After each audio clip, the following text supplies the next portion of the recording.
Well, what do you think of my collection? Do you feel like you have a better understanding of Natlan's culture now? Yeah! If each item represents a different story, seems like Natlan's really been through a lot. Does every item hold a special memory, just like Atea's talisman? That's right. The items in my collection actually serve a similar purpose to the ancient names passed down among the tribes. They demonstrate the true shape of time. The shape of time?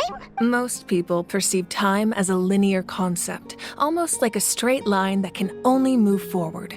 We cannot change the past or predict the future. But there's also a different theory, one that I believe to be closer to the truth. Namely, that the past, present, and future all exist at once. At once? Paimon's not sure she understands. Let's say your journey ended right now. Thinking back on your experience in each nation, which one would you say was the most important?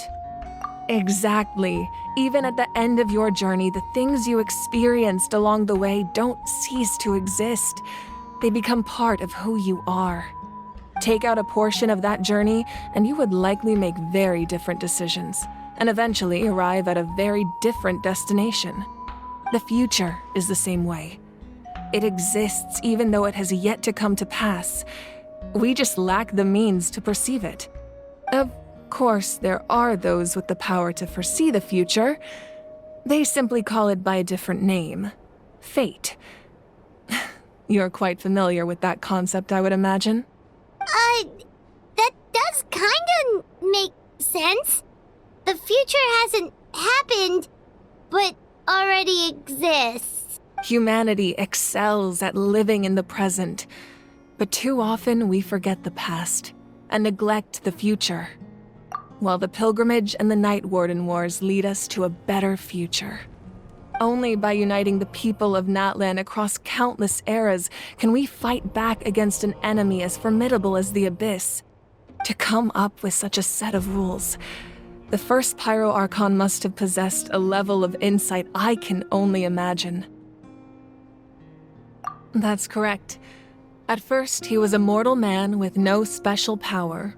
After he ascended to the Divine Throne, he used it to borrow power from the heavens and establish the rules of Natlan.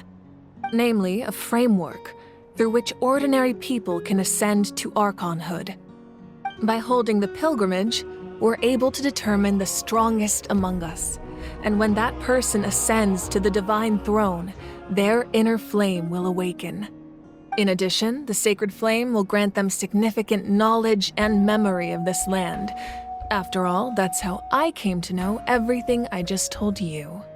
So, it all comes down to the power of the Divine Throne and the rules.